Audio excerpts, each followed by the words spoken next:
चन्द्रकान्त राउत अथवा सीके राउत स्वतन्त्र मधेस गठबन्धनका केन्द्रीय संयोजक हुन्। सीके राउतको पूरा नाम चन्द्रकान्त राउत हो।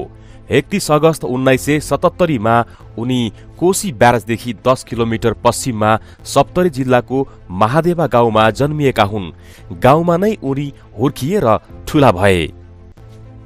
शिक्षाको कुरा गर्ने हो भने गाउँकी प्राथमिक विद्यालयमा उनी पढे र वन कामाकट्टी स्कुलबाट उनले एसएलसीमा उत्तीर्ण गरे। त्यसपछि उनले पुल्चोक क्याम्पसबाट कम्प्युटर इन्जिनियरिङ गर्न काठमाडौँ प्रवेश गरे। उनले क्याम्ब्रिज विश्वविद्यालयबाट विधावरिधि गरेका छन्। सप्तरीको महादेवा गाउँमा जन्मिएका राउत अमेरिकामा वैज्ञानिकको रूपमा कार्यरत रहँदै सन् 2011 को अन्त्यतिर राजीनामा दिई नेपाल फर्किएका हुन्। उनी अमेरिकामा दर्ता गरिएका तथा मधेसी हक हितका लागि अन्तर्राष्ट्रिय स्तरमा कार्यरत गैर आवासी मधेसी संघका संस्थापक अध्यक्ष पनि हुन्। पुल्चोक क्याम्पसमा इलेक्ट्रोनिक्स इन्जिनियरिङमा स्नातक गरेर एउटा इन्जिनियरिङ क्याम्पसमा केही समय विभागीय प्रमुखका रूपमा काम गरेका उनी आफूलाई सोध्दै नसोधी सहायक विभागीय प्रमुख बनाएपछि राजीनामा दिएर हिँडे। त्यसपछि जापान सरकारले दिने गरेको मोनबुसो स्कलरसिपमा जापान गए। जापानबाट फर्किएपछि सन् 2004 को अगस्तमा गेरु वस्त्र लिएर घरबाट निस्केका राउतसित कहाँ जाने कुनै योजना थिएन। भगवान खोज्ने भन्दै भारतका कलकत्ता, मद्रास, कन्याकुमारी, मदुराई, बेंगलोर र रामेश्वरम हुँदै साईबाबाको पुटपत्ती स्थित प्रशान्ति नीलमयसम्म पुगे। 1 महिनापछि उनी फेरि जापान फर्किए। जापानमा कोर्सको अन्तिमतिर उनी बिरामी भए। अस्पतालमै उनले आफ्नो थेसिस लेखे। थेसिसको डिफेन्स गर्न एक जापानी साथीले अस्पतालबाट डिपार्टमेन्टसम्म उनलाई हेभी व्हीलचेयरमा लग्नु परेको थियो। जापानमा मास्टर्स डिग्री पूरा गरेपछि बेलायतको क्याम्ब्रिज युनिभर्सिटीमा विधावरिधि गर्न आवेदन दिएर छनौट भए। पहिलो पटक इन्जिनियरिङ पढ्न काठमाडौँ आउँदा यहाँ ऋतिक रोशन काण्ड भएको थियो भने जापानमा फर्कने क्रममा इराकको आतंकवादी संस्थाले नेपालीहरूको हत्या गरेपछि काठमाडौँमा दंगा भड्किएको थियो। ती दुवै घटनालाई उनले मधेसीमाथि भएको दमनका रूपमा लिएका थिए। उग्र विचारका सीके राउतको अमेरिकाबाट फर्किएपछि मधेसलाई नेपालबाट छुट्याएर अलगै देश बनाउन उनी लागे। उनका विचारहरू पनि निकै उग्र र कतिलाई आपत्तिजनक लाग्न सक्थे। उनले आफ्नो आत्मकथामा लेखेका थिए, तिनीहरूले हामीलाई सिकाउँछन् नेपाल हाम्री आमा हुन्, उनको लागि हामीले प्राण दिनुपर्छ। नेपाल त चोखो कुमारी हुन्, कहिले पनि कसैको बसमा नपरेकी। र अधिकांश मान्छेहरू त्यही रटेर हुर्कन्छन् र यति रट्छन् कि तिनीहरूको आफ्नो दिमाग स्थिर हुन पुग्छ। तिनीहरूको दिमागमा सदाका लागि तार जोडिएकै झैं तिनीहरू त्यसको तलमाथि केही हेर्नै सक्दैनन्।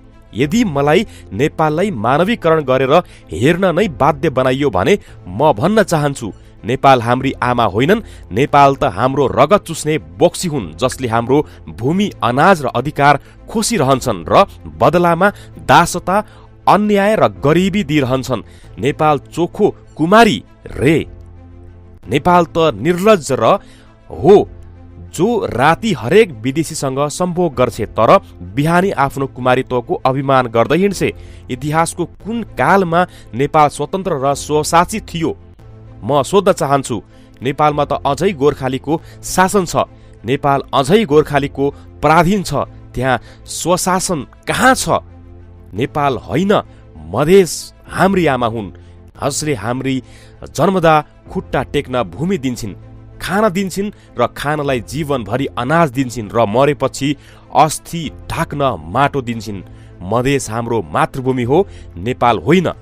स्वतन्त्रता कहिले पनि ढिलो हुँदैन र गएको दशकमा मात्र 2 दर्जन देशहरू स्वतन्त्र भए र यस दशकमा पनि पूर्वी टिमोर, मोन्टेनेग्रो, सर्बिया र कासोभो जस्तो देशहरूले स्वतन्त्रता प्राप्त गरे र मधेसीहरूलाई पनि आफ्नो दासताबाट मुक्त हुन कसैले रोक्न सक्दैन, न त मधेसीलाई स्वतन्त्र हुनबाट कसैले रोक्न सक्छ। यी शब्द हुन्, यी विचार हुन् उग्र विचारी सीके राउतको। उनले त्यति बेला आफ्नो आत्मकथामा लेखेको कुरा मैले यो भनेको छु। त्यसैगरी कहिले स्वतन्त्र मधेस निकै सानो देश हुने भनेर गलत हल्ला फैलाउने गर्छन्। क्षेत्रफलका आधारमा कुरा गर्ने हो भने स्वतन्त्र मधेस विश्वका 100 भन्दा बढी देशहरूभन्दा ठूलो हुनेछ। Israel, Fiji, Kuwait, Qatar, Lebanon, Cyprus, Singapore र मालदिप्स जस्ता चर्चित देशहरूभन्दा ठूलो। मालदिप्स त सप्तरीको 1/4 भन्दा पनि सानो छ। जनसङ्ख्याको आधारमा कुरा गर्ने हो भने स्वतन्त्र मधेस विश्वका करिब 150 देशहरूभन्दा ठूलो हुनेछ। ग्रिस, पोर्चुगल, बेल्जियम, चेक Republic, Hungary, Belarus, Haiti, Austria, Switzerland, Denmark, Bhutan र नर्वे जस्ता नाम चलेका देशहरूभन्दा ठूलो हुनेछ। सबै दृष्टिले मधेस विशाल छ, मधेस महान छ।